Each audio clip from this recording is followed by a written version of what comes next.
Hello there everybody. So today let us make a pleated apron. So it's gonna be a double layered pleated apron. I have two fabrics here. This one will be on top and this one will be at the bottom.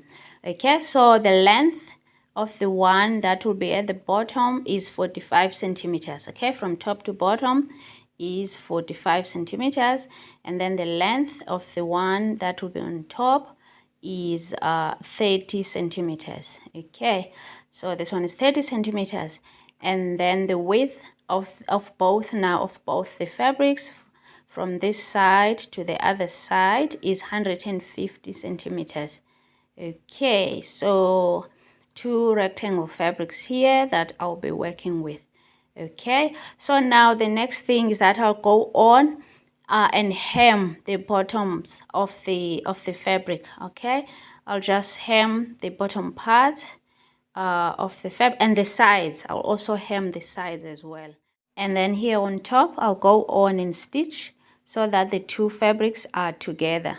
And then after that, I'll go on and decorate the bottom part of my apron with these two ribbons. Okay, with these two bias ribbons.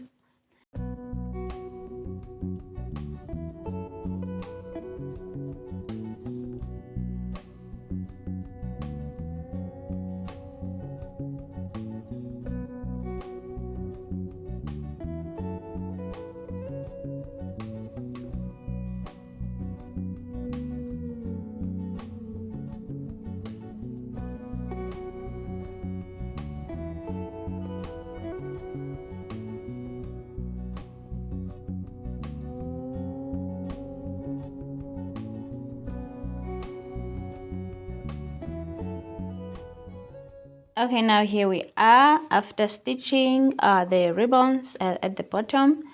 Now this is how it looks. Now the next thing is to make the pleats. Okay, so what I'm gonna do now with pleating is that I will start by measuring 8 centimeters. Okay, from the start, go on and measure 8 centimeters. That will be the width of my pleats. Okay, and then from where I made a mark, I'll put my tape measure again and mark 8 centimeters. I don't think you will be able to see, but it's just measuring 8 centimeters. Okay, because I'm using a white chalk.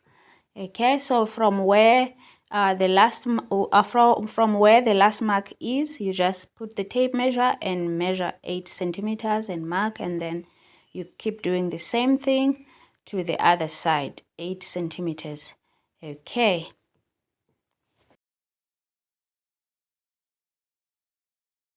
Okay, now here we are done marking. So here are my marks.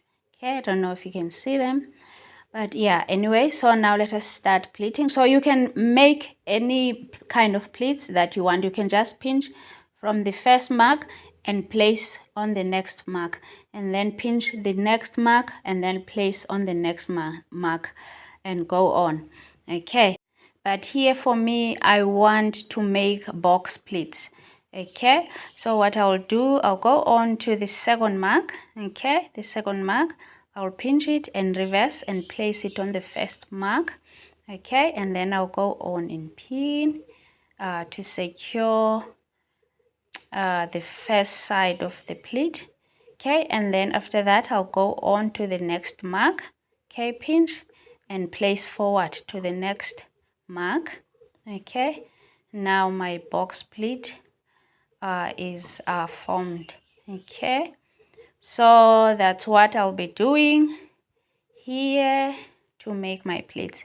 So now go to the next one, and then I pinch, I reverse to the reversed mark or to the last mark. Okay, and then I pin, and then I move on to the next mark, and then here I move forward. Okay, the next mark I will be placing on the forward mark. Okay, so yeah, so I'll keep repeating these steps until I reach the other side of the fabrics. Okay.